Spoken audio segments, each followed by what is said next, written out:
On this episode of the Film Crux Podcast, we have screenwriter and author Christopher Vogler. Yeah. Once you show anything, any prop, any sign, any expression on somebody's face, the audience is recording all of that and they play along with you and they join in with you. So if you give them something, please pay it off. Right.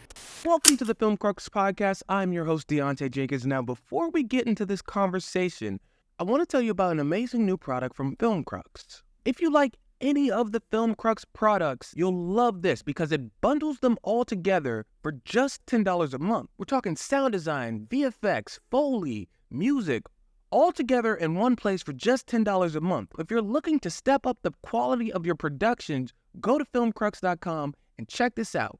So, first off, thank you for joining me on this podcast today. I'm super excited to talk to you because you're one of the legends when it comes to screenwriting and learning how to, not even just screenwriting, just story writing in general, and how to structure stories and how to really get the audience to connect with what you're trying to get them to connect with. So first, to give a little backstory, just in case anybody doesn't know who you are, you came up with a pamphlet, so to speak, at Disney, right? Before this book came out, that kind of was the precursor to this. Tell me about that. Yeah, sure. Actually, tracking back before that, I had put my ideas down in the form of a student term paper that I wrote when I was in film school at USC. Wow. And this was, by coincidence, it happened to be the same time that the original Star Wars movie came out, very close together in time. And I had been looking for what's the rule book for storytelling. I just sensed there had to be some system, what we would call now today algorithms, for how to decide what to put in, what to leave out, what to emphasize, where to begin and end it, and all these other questions, but really driven by the intensity of the experiences I was having as a kid watching films. Just something about this was magical. And I wanted to understand, how does that actually work? How do they create these wonderful effects? And so I've been looking for it, and there weren't any screenwriting books when I went to film school, if you can imagine that, a world with no screenwriting books. Right. Yeah. Now there are a million. Now there are plenty. But there really wasn't anything then. And so I found it in this work of this man, Joseph Campbell. And then I started testing it. His idea of the hero with 1,000 faces had rather obviously influenced George Lucas in the creation of Star Wars, because structurally it seemed to follow and followed Campbell's outline, which he had derived from looking at thousands of examples of myths and fairy tales, and sort of extracted out of that this pattern that he called the hero's journey. And so I went to work for the studios with this kind of as my safety device, as my lifesaver, because I was thrown into reading scripts for a living and writing reports on them, and I didn't really have much to go by except the seat of my pants and this idea of Campbell's, that all stories are sort of connected. They all are versions of a metaphor of travel and going from one place to another. Even if the hero doesn't move physically, they're still going to a different state of mind, or changing their environment. So I wrote a pamphlet or an essay, or actually what you would call a studio memo, for the Disney executives. I was working there at the time as they were beginning to revive the animation department. And my idea kind of rocketed around the studio in the form of this short memo, about 7 pages. And I knew I had something because people were going, yeah, this is useful. We can really put this to work right away. And people were, passing it on to others. And so I knew I had something, what we would call today viral, but this is long before computers. This was all done with Xerox machines and fax machines. So I knew I had something because people made it their own and ran with it, and I didn't have to do a lot of promotional work to get the idea across. So was this just like a condensed version of what Joseph Campbell had written before? Yeah, he wrote a long book, and he treated in many of his books. But he wrote this book, The Hero with a Thousand Faces, which looked not at movies at all, but at mythology and also a little bit of psychology. And so I thought the job to do was to translate it into the language of movies. So I gave film examples from classic films and modern films that, sort of matched what he had done with the old myths and fairy tales. And I had the strong feeling that this was great material for making commercial movies and for connecting with audiences around the world and, really touching something almost universal that everybody understands. And that's turned out to be true. It was taken up at Disney, certainly. I worked on The Lion King while I was there. And when I went to visit them in the animation department, I thought I'd have to do a sales job to explain all of this to them. But it turned out that my memo had gone ahead of me, and they already were analyzing everything. Like the structure of The Lion King was laid out on a corkboard as I walked in the door of the animation department, and there were all my stages, or Campbell's stages, more or less as he had given them in his book. I simplified things. That was part of, I felt, my task was to make Campbell handy and ready to use for people who didn't need to know all the mythological examples and the psychological proofs of it, but who just wanted to go to work with it on their scripts. So I boiled it down, and I got it down to 12 stages, where Campbell gives it as 16, or sometimes there's 36. Because he was looking at every possibility and sort of like giving the drop-down menu of, if the hero comes to this point in the story, then there's about 10 things that could happen. So he gave everything, and I tried to narrow it down to general cases so that people could work with this on almost every story. And then I filled in the blanks later when I wrote the book and pulled out, explored all of those what you call drop-down menus, so that I really tried to be thorough and comprehensive and think of every possible variation on this old theme, and allow it to be still useful and still original and creative, while acknowledging that it's something ancient and something deeply embedded in human beings. That everybody recognizes. So I try to strike the balance between something original and fresh, and something that combined things in new ways, and also a little bit of the traditional. Right. So when you were doing that, was it to help yourself more so as a writer, or were you trying to have something that could reach everybody else?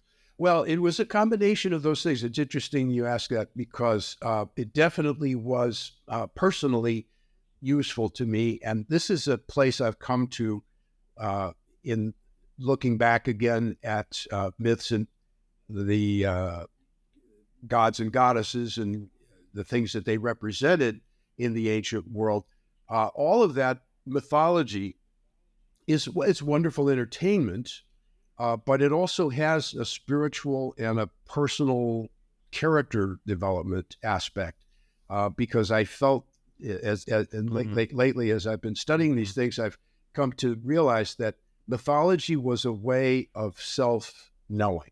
It was a way to create models of, maybe perfected aspects of human characteristics, of love and passion and revenge and justice and all these other qualities that the Greeks were looking for, and they put into characters and gave them names and histories and told stories about them. But it was all self-reflective. It was all people studying the behavior of the gods and goddesses and heroes, and then looking for clues about their own lives. And I think that's the way people watch movies. They watch movies metaphorically for clues about their own lives. And people are, deeply self-centered, and they want to believe on some level that this story is speaking to me or it's about me somehow. And if you don't have that feeling that the characters are too remote or they're too strange or they don't overlap with me in any way, then I watch at a greater distance and I'm just not as involved. And I think that's a strong thing that people are looking for in movies is, where am I in this? Where are the people who look like me or who have the same problems I do? And is there anything in there that I can use?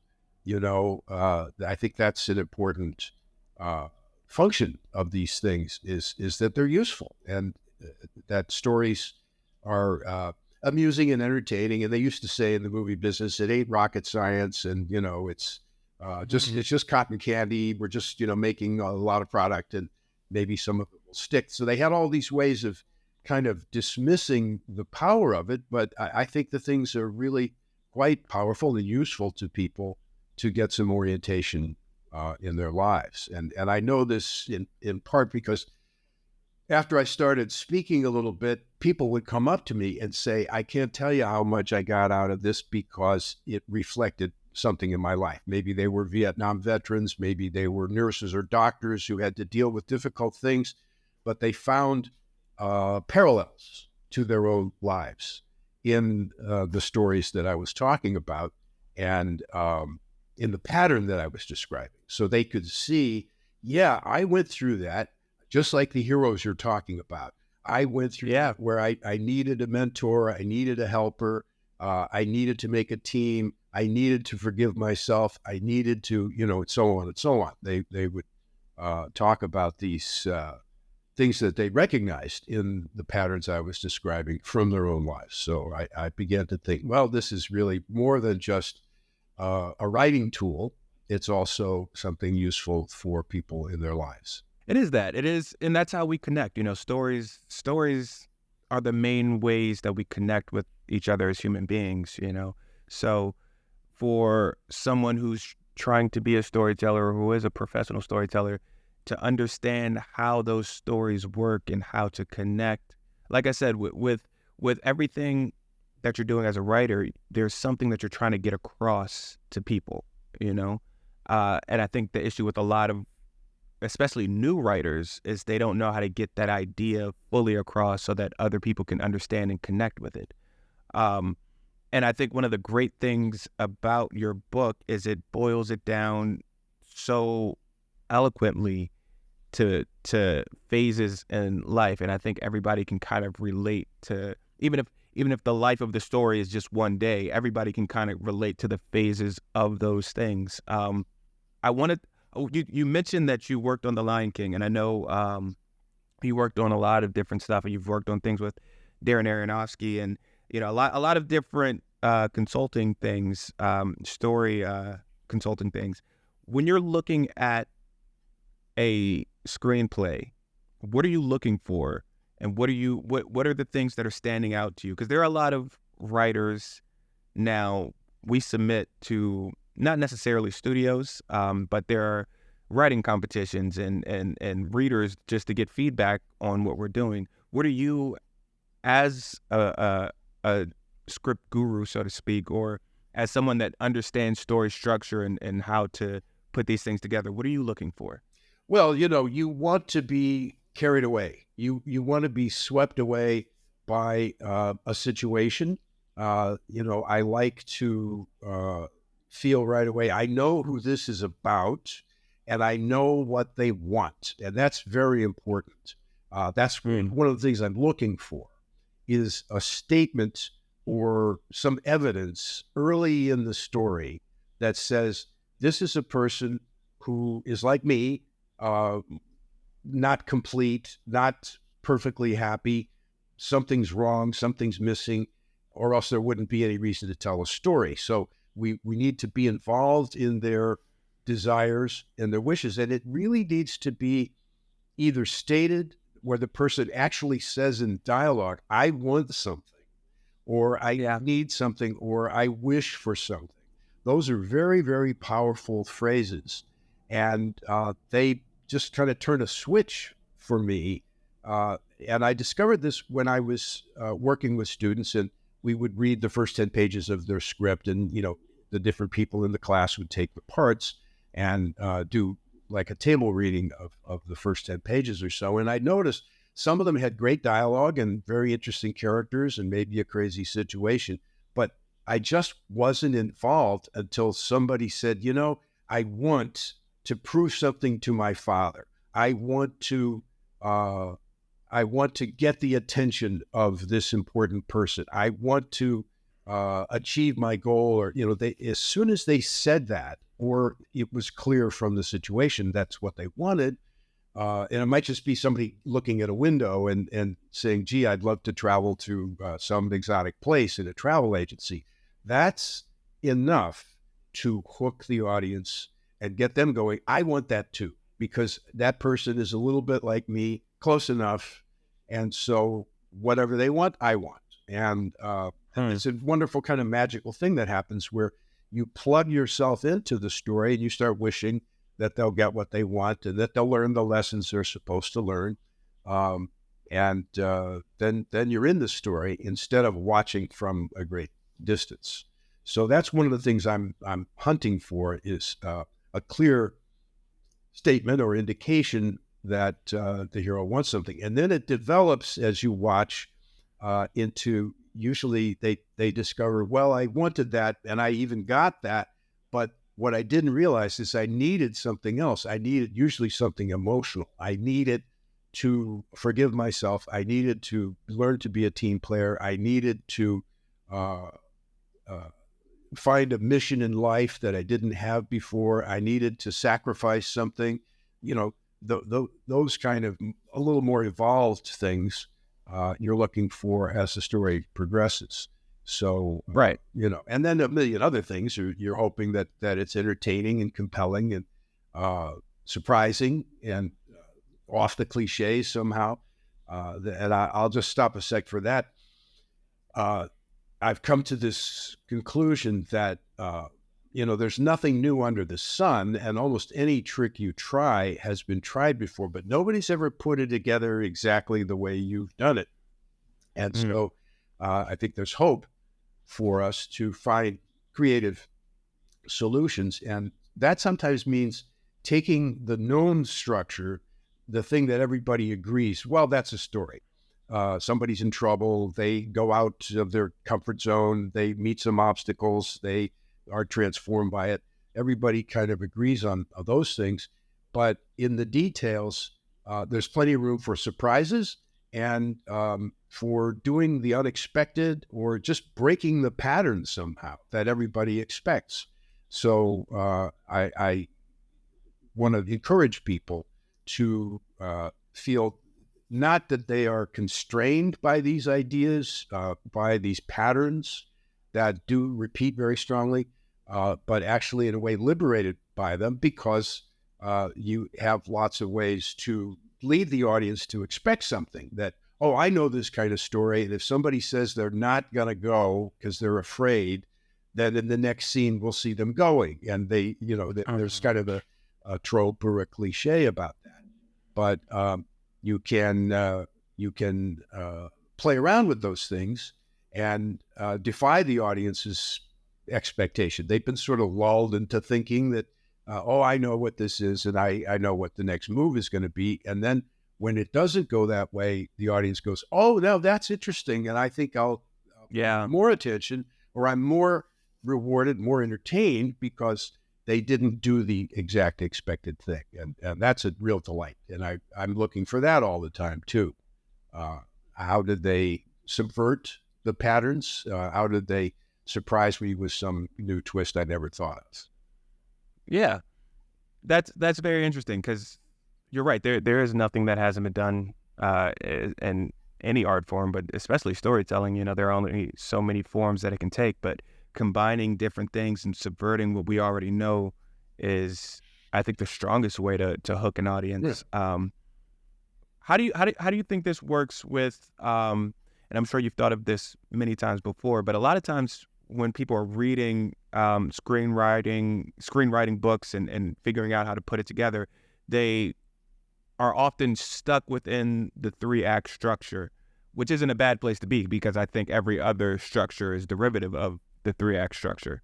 But when it comes to other types of structures, like the multiple timeline structure, or an episodic structure, or a nonlinear structure, how do you think, or how would these concepts fit within those structures?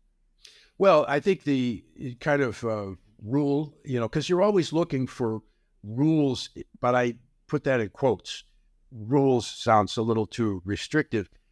It's more rules of thumb, which are kind of broad guidelines for any artist, that when I confront a particular situation, this is how I deal with that. If I have to saw through a piece of material, then I make a nice line, and I maybe make a little cut to guide the saw, and then I saw very carefully. So you have your certain way of doing things, but you always try to find the fresh way, and something that hasn't been anticipated before. And the rule of thumb for this sort of thing is you have to look at your story, the needs of your particular story. And if you have a story that, let's say, is all about somebody's memories, then it makes sense that it would be structured that way, so that each thing that happens, let's say there's a modern day timeline going on, somebody has to make a decision. Okay. But while they're deciding, they're thinking back, and everything that comes up before their eyes, they see a credit card, and that makes them think about the time they were ripped off, or they ripped somebody off, or they picked up a broken pencil, and that makes them think about another thing. So that could, generate its own structure. And I think that's what you have to do, is look for the needs of your own story to determine whether it's going to use a lot of flashbacks, or whether it's told from different people's point of view. That's another way that's kind of refreshing, when we get the story from unexpected viewpoints. And sometimes, you'll be telling a story along, and then a really creative person who's got a good grip on these things can flip the whole story around and say, that's what you thought it was. Now we're going to see it from somebody else's point of view, and you'll see everything you assumed was wrong. And that's a wonderful technique when somebody can pull that off. It's great. Right. So you're saying this is interesting. This is really interesting. So you're saying the story should dictate the structure rather than the other way around. That's absolutely right. Yeah. I think that involves a certain amount of sensitivity and intuition, to trust your own inner story sense. And some people are better than this naturally than others, but I think it is something that you can develop in yourself. Is a sense of this particular story wants to be told a certain way. I've worked a lot with either real characters who really existed in history, or adapting other people's work, or starting with something like Robin Hood, or some well-known thing like the Three Musketeers, and then making a modern version. So I am looking for the way into the story all the time, and have developed a certain trust that the story knows things, and that you should listen to that and respect that, and Sometimes you hear writers say that the story just told me this is how I want to be told. And Yeah. I think that's a good place to arrive. For everyone who's listening right now, that is one of the best pieces of information that a screenwriter can have, because we really do try to force things into structures or forms that the story does not dictate. Yeah. I actually was on another end of that in my professional career in the studios. I was reading scripts for a living, and in some ways was an enforcer of the speed limits and the rules, because that was kind of the standard that we were operating by. Right. I was the enforcer in some ways, and I laugh a little because in my mythological cast of characters, there's an important figure called the Threshold Guardian, and they're there to block the way and to maybe make you pay some fine to get through, or stop you completely if you allow them to. And I was one of those. I was a Threshold Guardian for the studios, monitoring what was coming in terms of scripts and submissions of different things, books and novels and comic books, all sorts of different things that were being considered. And most of the time I'm putting my hand up and saying, stop, it's not good enough, it's not ready, it's not right for us. But once in a while, I said, no, come on in, this is good. Or I would write a glowing report and explain why I thought this was a good bet for us, something that might end up being commercial and something entertaining. Yeah. So I often was checking to see, does it tick these boxes? Does it entertain different parts of the audience, different age groups? Does it deliver a satisfying ending? Does it make sense? Some basic considerations like that, but always looking for the ones that broke the rules in an interesting way and still delivered something to the audience, something exciting or thrilling or satisfying, but maybe a little bit of mystery, a little bit of unanswered questions sometimes was desirable as well. Yeah, and I think when people are writing, sometimes they don't think about that. They follow the rules, the quote unquote rules, because they are just guidelines, but they follow them to a T. By page 10, this needs to happen. By page 25, this needs to happen. By the midpoint, this needs to happen. And I think that a lot of times hinders people's creativity, because when you're following something like that, you're just hitting marks, because there are plenty of movies that come out every year that follow these structures to a T, and they're just not good, So yeah, when you're shifting and taking what we already know, like you said, and subverting those things and coming up with new ways to tell them, that's when something really creative comes. Yeah. It's hard sometimes to hit that balance or to find that, or in my case, I might find it and then have the problem of sort of selling it up to the higher levels of the management of the studio. Yeah. So I'd have to be eloquent. I'd have to be passionate to say, I know this is lumpy, or that this breaks some of our rules that we usually try to follow, but it did so in an entertaining and creative way, and I think it's worth the risk to do that. So I played, sort of wore both hats as the discourager of many people, but also sometimes encouraging and supporting something that was innovative and challenged the audience a little bit. This largely falls along lines that Hollywood tends to support the engraved, deeply embedded patterns that we all know. Right. But as you said, that's no guarantee of success. And a lot of films do get made that, had all these elements in them, pretty much exactly in the order and relating to each other the way that is described in the myths and fairy tales, and in my book and Campbell's books. But that doesn't guarantee success with the audience. And I think in the current Oscar season, we've got some examples of things that they were composed with a different thinking, and they just didn't worry about any of that stuff, and composed from a different place.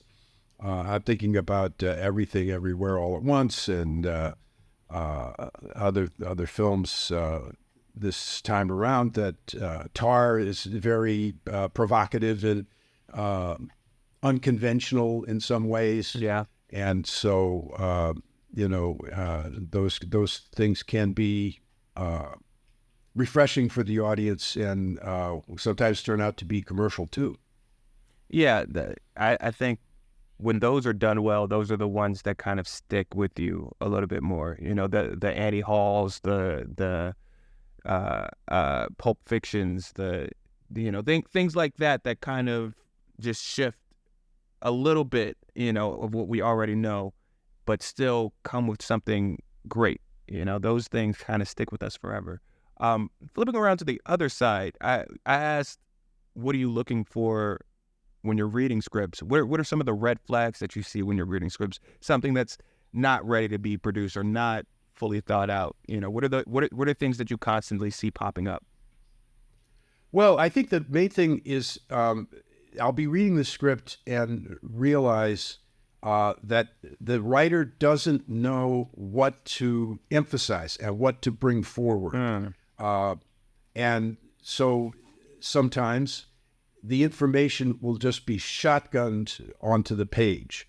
And an experienced writer knows that they have to highlight certain things and they have to emphasize certain things. So I know, who is the story really about? What is at stake? What's the problem? What will happen to the world if the hero doesn't join in the adventure? Those kind of things. And what you get on the negative side of this is maybe all the characters are introduced at a party. Here's John and Mary and Tom and Dick and Frank and Charlie, and you have no idea who the story is about until you read about 20 pages and you realize Charlie keeps coming up. So maybe the story is about Charlie, and a more experienced writer would start with Charlie, right, if that's who the movie's about, and would have Charlie doing something very distinctive and in his character that would signal to me, the reader, or the person watching the movie, this is what the story, this is who the story is about, and this is what the story is about. Experienced writers know how to declare those things, sort of, and make it clear for us. So that's an error that I see people make, is kind of being ambitious and wanting. Sometimes I think it comes out of the impulse to be ambitious and to want your movie to be about everything. So they put a lot of stuff in. I remember, I think the rule here is, and this is a useful rule of thumb, not a rigorous rule, but the idea you aim for is to be clear with your intentions about why something is there, and that movies especially have to be extremely economical. You can't waste time on side ideas or this interesting thing that you thought about that maybe this is a whole other movie could be made about that. Some filmmakers are good at throwing stuff like that in, but I read one once in a workshop I was doing in Poland, and the opening scene was, we're in a laboratory or something where people are looking at monitors and they're studying things very closely, some kind of science fiction world. And one of the characters had a head cold. It kept blowing her nose. And I said to the writer, just reading the first 10 pages, I said, so that's going to pay off later, right? So there's some kind of worldwide pandemic going on. And this is the first indication that somebody's getting sick, and then eventually everybody in the world is going to get sick, right? That's why that's in there. And the writer said, no, that's there because I think movies are not realistic about showing that people get ill. And so I'm going to show that, not everybody is well. People get sick. And this will be my taste of reality. And I said, man, that's a great idea, but you have to be careful what cards you deal, what ideas you put out there for me, because the audience will pay attention, Right. and is trained to think, if you show me something, if you show me somebody playing with a broken pencil, I'm storing that in my mind, Right. and later on, I'm expecting a broken pencil to be the answer to the whole problem. It's Chekhov's gun. And yeah. Once you show anything, any prop, any sign, any expression on somebody's face, the audience is recording all of that, and they play along with you, and they join in with you. So if you give them something, please pay it off. Right. And if it doesn't pay off, it doesn't belong in the script. This is one of the flaws, I think, in some of our best filmmakers sometimes fall into this. There'll be things in the script you go, why is that there? That must be important, and then it goes away. Right. And you never see it again. And if you ask, sometimes you find out, well, we planned to pay that off, and we shot all of the scenes about the broken pencil, but in the end, we realized it was slowing the movie down, so we took it out. But we couldn't take out that one piece at the beginning because it was such a good take of him holding a pencil. So, sometimes there's a reason that it doesn't hang together, or it isn't completely woven into the structure of the story. But I think that's another one of these rules of thumb. If it pays off in the end, it can be there.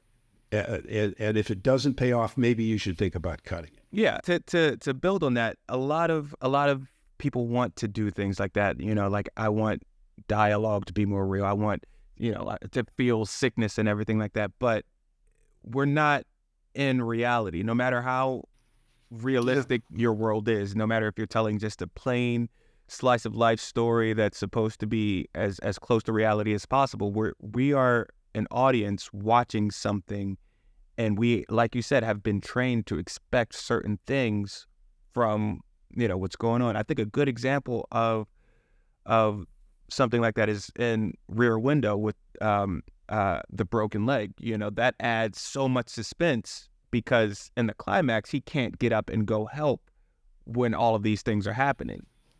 Yeah. Well, you mentioned Hitchcock, who is a kind of a god in my universe because of this intentionality. I mean, he is thinking about every single corner of the frame, and everything that you see is planned in advance. He has an intention for it.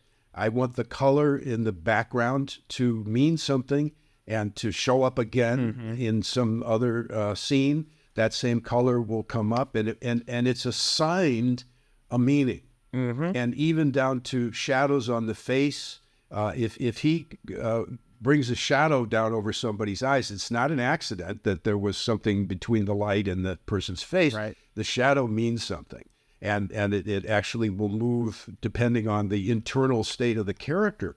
And he does a lot of tricks like that, but always with this idea of his clear intention. And I think that's a very important point for writers is to realize that the script is kind of a recording of all your intentions, and they should be clearly read by the audience. Yeah. It's a beef of mine that a lot of movies today have mumbly dialogue or things happen. And if I'm watching at home with my wife, she'll turn to me and say, why did he do that? What does that mean? And I'll say, I don't know, because, normally I can predict what these things mean, but sometimes it's accidental or sloppy in that area of intention.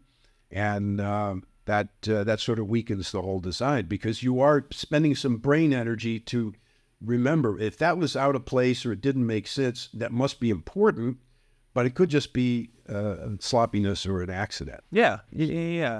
and that shows up all the time, even in dialogue. You know, people just throw out, like you said, sloppy dialogue that just doesn't make sense, and doesn't build on, or you're telling a story.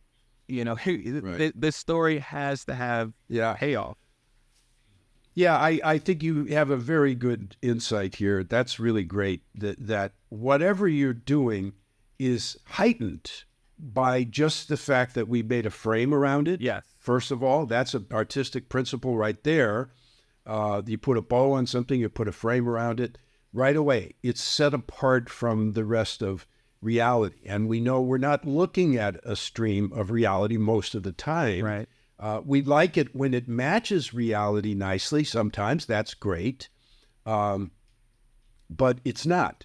And I think this is understood maybe a little bit better in the world of playwriting and plays, because there, almost always, the dialogue is what they call heightened language. Yeah. Either people's speech rhythms are exaggerated so that they're interrupting each other all the time in some kind of plays, or the plays give the dialogue a little more eloquence or a little more poetry than normal speech would have. And so they're acknowledging the fact that this is an artificial, stage we're on. Right. And this is not quite reality, and you don't want it to be. You want it to be a little bit lifted off or set apart or just tilted a little bit. I think that's an important principle too. Right. The idea of we're looking at something and it matches reality in a lot of ways, but something in it is slightly off, or more, maybe emphasize some aspect of it more than we normally would, focus on something more than we normally would. And then we know that there's a story that's trying to communicate something. You said this. What is the story trying to say? Yeah. And how can we get out of the way to make that happen? And the reality of it is, no matter what story you're telling, it can't be reality. Because if you're telling a story about your life, if you're just having a conversation, about, I went downstairs and got the mail, you don't want to say, I went downstairs, I got the mail, I dropped my pencil and I had to pick it up and then tied my shoe. Like that, those elements of the story are not necessarily important unless they are, unless I dropped my pencil, it broke, now I can't sign a check that I needed to send out to the mail. Right. Those things are, those little minute things slow down the pacing of the story and make it more difficult for an audience to watch or read or experience. Yeah, I think you need a certain amount of texture of life like that, especially if we're going to be with a character for a while. Sometimes these little human things, to see somebody brushing their teeth or taking out the garbage or something, it's an opportunity to show us how they do it. Do they do it with resignation? Do they do it with determination? Or this is like, oh man, I can't stand doing one more day of this. Yeah. I got a lesson about this from one of the old animators. This is a guy named Ollie Johnston, who had animated all the way back to Snow White, and he was still working at the studio when I was there. And he came to one of my classes and showed some animated film, but he said something I'll never forget. He said, you can't animate somebody walking across a room. You have to be more specific, because if you just say he walks across the room, you get this very repetitive cycle in the animation that's extremely boring and not even realistic, because people in life don't just walk. They saunter, he said.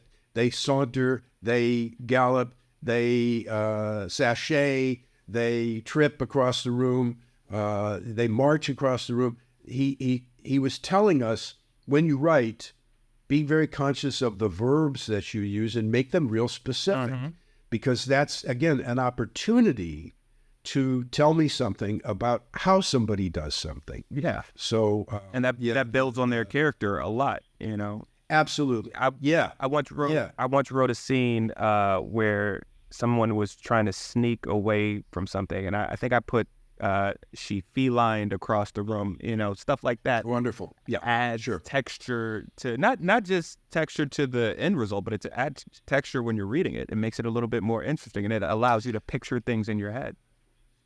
Yeah. Oh, this is really good. I've run into a kind of a split in the screenwriting world. There is a belief system that's taught a lot of places, which says, don't direct the script for the director. Mm-hmm. Don't do the cinematography for the cinematographer. They will come in and they'll arrange the choreography of the fight, and they'll figure out what angle and how high the camera is or how low. They'll figure out, whether to zoom in or pull out. Don't do all of that.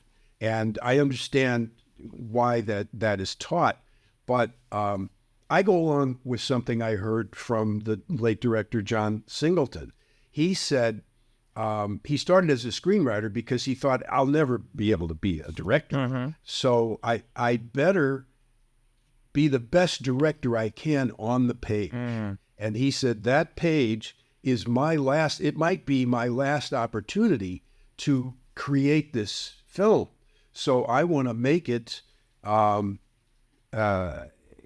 as specific as I can and be the director and be the cinematographer. And that doesn't mean that you say with his icon lens, with the 35 millimeter, that you zoom in 25 degrees or any of that. It's more about just emphasizing he picks up the gun, and you can, break that out as a separate thing on the page. Yeah.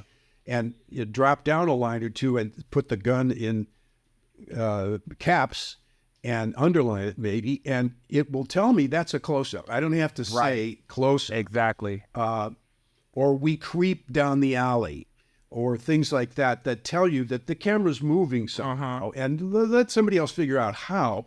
But I want the feeling on the page and in the reader's mind that we're moving, or that we're above or below. We look up at him, or he looks down at us, or something like that, without having to say, put the camera on a box. Right. You get me? Yeah. Yeah, it's interesting. I write and direct, but even when I'm writing, for myself, I often will do that, and it's also people saying not to put a lot of prose in screenplays, which you shouldn't put a whole bunch of prose in screenplays, but sometimes putting more colorful language will allow whatever vision the writer has to be seen all the way through to production. Like you said, the camera we creep down the alley is a clear indication that the camera is moving. Yeah, right. And you might say something along the lines of, in that moment, his world ends. Mm-hmm. And how do you take a picture of that? Is a question some people might ask. But I think that's perfectly okay and desirable in a script. Yeah. To tell me, what does it mean to the characters? How do they feel? It helps the actors a lot. What does it mean in their world? It helps the actors. Yeah. That's another side of this, which is very important, is giving the actors usually short chunks of dialogue that are easy to remember. As if you've done any acting, you change your attitude about writing dialogue because you realize you need short little chops. Right. But once in a while, at certain times, you can sort of let your belt out and give a long speech, and sometimes support that with these off the screen descriptions about after he turns this corner, his life will never be the same. And let the audience and the reader in on the import, or the meaning of this moment. Yeah, that's kind of crucial because a script is more than just the story on the page. It helps everybody that is working on the film understand the moment that is happening, you know? Yeah, and I've seen interesting solutions to this kind of problem. Once I worked on a picture called The Thin Red Line, directed by Terrence Malick. Great film. It's a great film, and he turned in 2 different scripts. And one of them was the kind of objective diagram, almost a technical document of, okay, close up here and long shot here, and the characters go through their battle scene, whatever. And then he had this other script, which was 2 or 3 times longer, and had 2 pages side by side in a binder. And one side was the raw script, and the other side was what the character was thinking at that moment, and what he was remembering, and what it meant to him, and what all his internal thoughts might be, and also stuff about there's a spider web in the background with drops of dew on it, and the wind is moving over the vegetation, and crocodiles moving through the water. He'd put all of this other stuff in there that wouldn't be in a normal screenplay, but there it was for him. It was his sort of technical document, and for his crew too, and for the actors. Right. It was a creative guideline almost, rather than a technical guideline. That's interesting. Yeah, yeah. How do you approach dialogue? What's your thoughts on what should and shouldn't be said by a character? Because I think that the great thing about Tarantino is he figured out a way to make dialogue more natural. The bad thing is everybody else didn't understand what he did and are trying to force just unnecessary dialogue into their screenplays. So how do you? Yeah. How do you? What's your approach to that?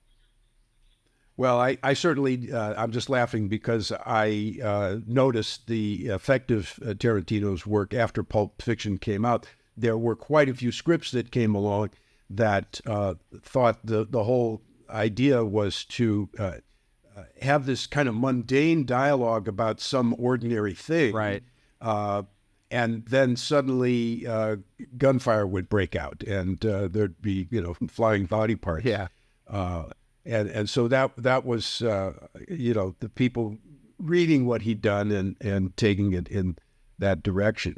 But again, I think that Tarantino in Pulp Fiction and Roger Avary, his co-writer on that, were in this Hitchcock universe where everything meant something. Right. Everything was intentional and everything paid off. And he was taking the opportunity to tell a kind of old-fashioned, that's what the term Pulp Fiction means, is these old pulp magazines that were made on very cheap paper and meant to be read and thrown away like comic books. But there was room within those for kind of profound observations about life. And so when he talks about foot rubs, the characters are talking about the relative eroticism or not foot rubs, or the relative value of Big Macs versus Mac Royale or whatever. Yeah. Those things were not just random character deals. They served that purpose to build the characters a little bit and amuse you and make you wonder, why are we talking about these things? But he was also doing an essay on postmodernism, I think. I wrote about this in my book. I analyzed that film. And that was my main take on it, is that postmodernism is a world of relativity where all the past generations and all of the films and TV shows have all been sort of disassembled and shot out of a cannon, and everything is relatively the same value. And so he was studying that and kind of pulling the corners of that idea. Is there any meaning to anything? Right. And these seemingly trivial things actually then had a profound level, because he went from talking about Big Macs to deep questions about what is our purpose and, what's the right way to respond when a miracle happens. When they survived a shootout that should have killed them, Right. and somehow they didn't. The two characters, John Travolta's character and Samuel Jackson's character, have completely different views of it. And Travolta dismisses it as just coincidence and an accident. Samuel Jackson's character says, no, that was actually God was right in the room talking to us. And it means I should change my behavior from now on. So you go from this kind of trivial level to a profound level in the same story, and I thought that was a terrific use of the medium. Yeah, it does that so well. That dialogue. One scene I always point out when I talk to other writers who have the problem of just putting in random dialogue is the scene at the beginning where they're talking about massages and things like you brought up. They're also setting up a character who is going to come in later on, and they're talking about Marcellus Wallace and Mia Wallace, and they're setting up these two characters who we haven't seen yet, who we won't see for a little bit of time, and now there's a mythology built around these characters. And like you said, there's two different perspectives on these things. There's the what it turns out to be the more spiritual perspective from Sam Jackson's character, and the more practical perspective from John Travolta's character. And that also sets up more character development for the two of them down the road. So these things are happening in this seemingly meaningless dialogue that people aren't noticing and picking up on. It's really fascinating and intricate dialogue that seems to be meaningless. Yeah, I think it's a trick that he pulls, and they did it very well. And I think it comes out of respect for the audience. Yeah. I mean, I don't know about Roger Avary. I don't know much of his history, but for Tarantino, it's part of his legend that he sort of grew up in a video store. They both worked at the same store, actually. They both worked at the same store. Yeah. Okay. Thanks for filling in the blank on me. But that's clear that they were super fans themselves, and they respect fans, and they know that if I put out a little cookie early in the film, it might be mystifying, but the audience is sharp enough that they'll store it, and then they'll enjoy the taste of it later on. Yes. When you realize that's why we were talking about those seemingly silly things. It actually was an arrow pointing to something in the design, and that's a fundamental deal right there. It's a design, and it's a work of art. When you take all the time and money that goes into making a film, tremendous investment there.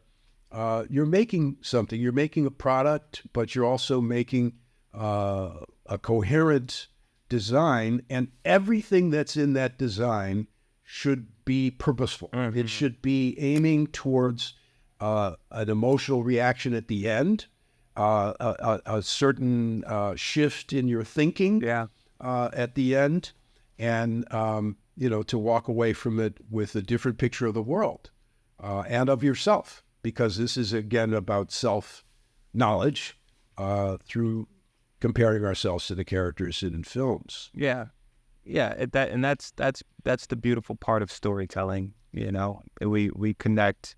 You connect as a writer to the story that you're telling, and that thing that you wrote connects to the audience that you're trying to reach. But I do want to talk about the 25th anniversary of your book, yes. The Writer's Journey, and how the impact of that book has changed so much cinematically. How did you see that this book becoming so big when you first wrote it? Well, I don't know about so big, but I knew I was onto something. And I did have a pretty clear sense that it was useful. And I just didn't know how long it would last. I thought, okay, this is a simple statement of kind of classic idea, and nobody said it out loud before, so it'll have some impact. I kind of knew that, but I didn't anticipate that it would go on. I thought it would be a flash in the pan and everybody would get it, which in a way they did, but it still lives. I think part of my model here is Disney and how they release their animated films. They're well known to a lot of the audience. A lot of people saw them as kids, and now they saw them again when their kids were young. And then there's another generation always coming along. So I've had the benefit of that new films come along that sort of support my ideas or find new ways to experiment with them. So the thing has, to my surprise, gone on and continued to be an influence, for good or bad. I mean, I'm dealing right now with a book that I'm writing for an Italian publisher, and the book has been, my first book was attacked in Italy for reasons that I heard when my first book originally came out. Objections about it being too formulaic and dangerous to give people the idea that, oh, if you just do these things, it'll all turn out a good product. So the fact that it was challenged right away actually told me I was onto something, because people don't bother to attack things that are meaningless or that don't have some kind of cultural impact. So I was actually encouraged that I was criticized and the ideas were challenged. And that was good for me. That was good for me to expand the idea and to take into account a lot of things, like there's a masculine bias in it. There's a militaristic side to it. There's a kind of a culture of winning and dominating that goes along with it, if you look at it in a kind of general way. Yeah. But you know, I'm more about all the infinite variations within that, and don't feel that it should be ignored or diminished because of those possibilities. You know, any tool can be misused, but you know, I think it's a creative tool and should be used in a creative way. What do you think about people saying that it's formulaic? Because I've read plenty of screenwriting books, and yours is definitely one of the top for me. But I never found it to be formulaic. I never found it to be a set group of rules that you're saying completely follow this with everything you write. You know, so like, what do you say to people when they say that? Well, I would just say that it's very difficult to escape the frame of this journey pattern, because even if you set out with the intention, I'm not going to pay any attention to all that stuff. I'm going to ignore backstory, motivations, everything else. Your work then stands alongside all these other things that have all of that. And its only meaning comes from, I'm not like that. Yeah. You know, a work that tries to be completely original is just saying, I'm using some of the same colors and same notes that you use, but in an unusual way. And so you're sort of comparing yourself, whether you want to or not, with the sort of standards, let's say. And I actually experimented with this as a student filmmaker, and somebody who had just gotten this Campbell idea in my head. When I came to make my student magnum opus, my graduate film, I said, let's make something completely non-story. That's just abstract images almost. I made a samurai dream sequence movie, and I tried to just erase all of the structure and the 3 acts and motivations and all these other things, to just make it images. And to my surprise, when my fellow students critiqued the film, they all said, oh, it was very interesting the way you suggested the hero's backstory in that one shot where he's looking over his shoulder. We realize he's thinking about his wife and his child. And they put all this stuff in that I had really worked hard to take it out. Yeah. So I think this is kind of the problem you get yourself into when you try to be completely unconventional, is that the audience is used to consuming the thing. They put it in their mouth and they chew it up. It's still there. And they can't, you can't feed it to them through their ear. They're used to taking it in that certain way. So they'll make it fit as best they can. If you just show a triangle and a square and a circle, they'll say the triangle is the hero and the square is the villain and the circle is the hero's love interest. And so very, very hard to escape those things. I completely agree with that. I just recently did a short film, which was more of a poem than anything else. I wrote a sonnet, and it was supposed to be a visual thing to go along with each line of the sonnet. And then the first thing people said when I showed them, they were like, "Oh, I love the story here." And I was like, "Wait, but I didn't write a story to, you know." But it is that it's impossible to escape. You know, it's every story is a journey that somebody or something is going on. You know, that's just if you're telling the story of how you got breakfast this morning, it's you going on a journey to get breakfast. Yeah. It's there. It's there. No matter how you restructure it or tinker around with it or what twists and turns may come, it's still that, you know? Yeah. This is a school of filmmaking in Denmark that just says, we make simple stories for simple people. And it's, a good story can be made out of the most simple thing. Somebody's going to put on a party, or somebody wants to try and ask someone out for a date. Yeah. And then the whole thing can be built out of this very humble material, but something that people can recognize. Yeah, exactly.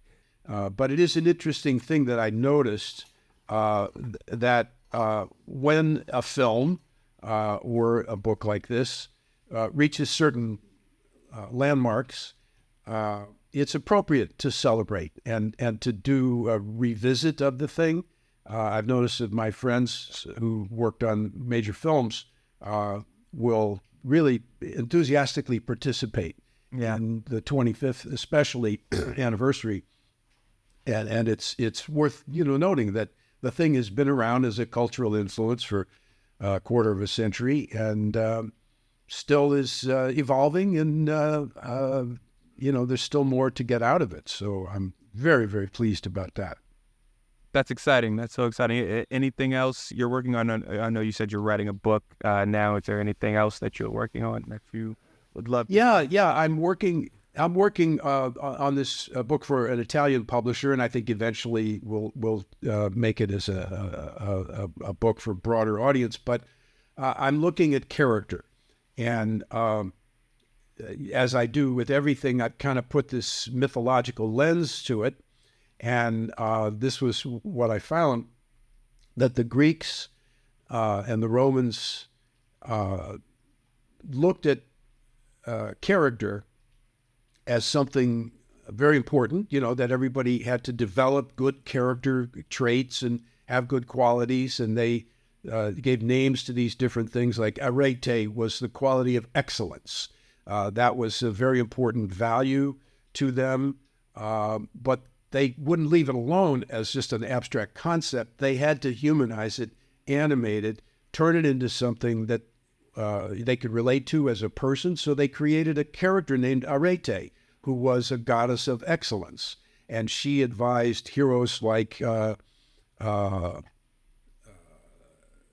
Hercules, who would be on the road to try to find his fate, and would run into this character at a crossroads and be given the choice of an easy road to fame and fortune and love and so forth, or a harder road that would lead to being remembered for your great deeds, but it was dangerous.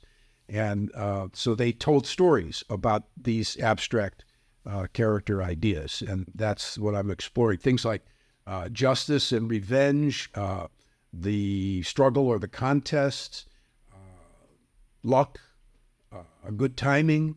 All of those, the Greeks turned into characters and mythological gods and goddesses, and told stories about them to illustrate through metaphors how you should behave and what's the best road in life about these things. So that's an area that's opened up for me and is really fascinating, how they humanized the human characteristics as characters. That sounds super interesting. I'm excited for that one. Do you have a release in mind, or are you still writing it? Still working on it. I'm right now composing an answer to the critics in Italy who took it on as kind of an academic challenge. So, this discussion we're having today is actually helping me focus a little bit on what I will say in defense of my ideas, or the value of these things. So, yeah, I'm glad our conversation can help with that. Yes, it did help. Yeah, I'm so glad. Well, I don't want to take up any more of your time. I really appreciate you coming on today. This was one of my favorite conversations that I've had. I love writing so much, and it's really great to talk to somebody that knows it so well. Well, your questions were telling me that you're a hands-on guy, and you have really, it sounds like, taken this on both commercially and artistically, and you're interested in getting the most out of it, and being free and creative about that, which is great. So I wish you luck. Thank you. I really, really appreciate it. Everybody, if you haven't read The Writer's Journey, please read it. It is essential reading if you're trying to be a screenwriter, if you're trying to be a writer in general and really trying to figure out how to tell a story. It is essential reading. I think everybody needs to read this book. Thank you so much for coming on the podcast today. My pleasure, DiAnté. It's been great talking with you. Thank you. Thank you. Here at Film Crux, we're known for helping filmmakers take their films and videos to the next level, which is why we're proud to announce Film Crux Plus. Every Film Crux product for just $10 a month. Sound design, foley, cinematic music, VFX assets, and more, all in one place. Your films will never be the same.